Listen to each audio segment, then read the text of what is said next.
Shiitake mushroom.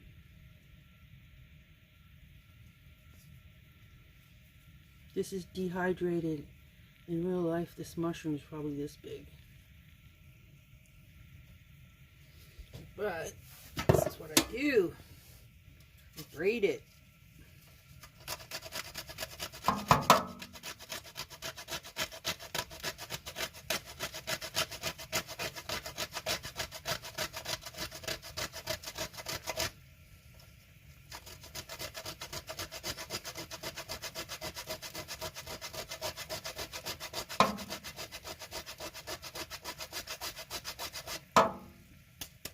It helps if you have an electric one because these things are hard once they dry.